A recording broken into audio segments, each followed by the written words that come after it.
بسم اللہ الرحمن الرحیم۔ السلام علیکم ناظرین۔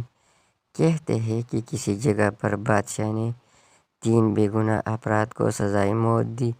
بادشاہ کے حکم کی تعمیل میں ان تینوں کو پھانسی کے گھاٹ پر لے جایا گیا، جہاں ایک بہت بڑا لکڑی کا تختہ تھا، جس کے ساتھ پتھروں سے بنا ایک مینار، اور مینار پر ایک بہت بڑا بھاری پتھر مضبوط رسے سے بندھا ہوا ایک چرخے پر جھول رہا تھا۔ رسے کو ایک طرف سے کھینچ کر جب چھوڑا جاتا تھا تو دوسری طرف بندھا ہوا پتھر زور سے نیچے گرتا اور نیچے آنے والی کسی بھی چیز کو کچل کر رکھ دیتا تھا۔ چنانچہ ان تینوں کو اس موت کے تختے کے ساتھ کھڑا کیا گیا۔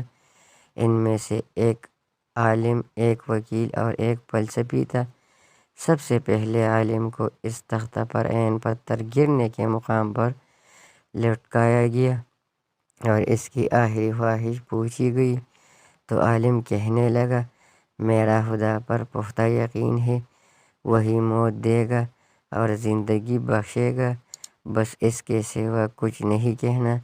اس کے بعد رسے کو جیسے ہی کھولا تو پتھر پوری قوت سے نیچے آیا اور عالم کے سر کے اوپر آ کر رک گیا۔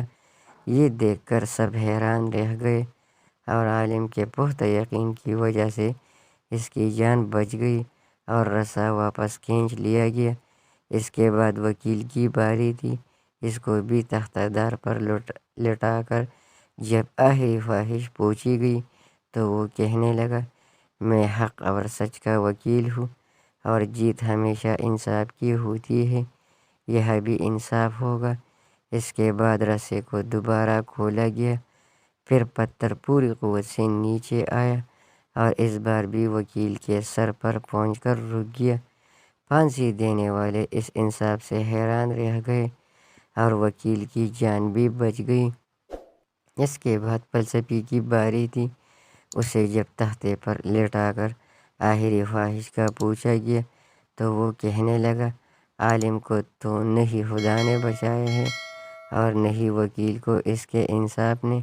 دراصل میں نے غور سے دیکھا ہے کہ رسے پر ایک جگہ گانٹھ ہے جو چرخی کے اوپر گھومنے میں رکاوٹ کی وجہ بنتی ہے، جس سے رسا پورا کھلتا نہیں اور پتھر پورا نیچے نہیں گرتا۔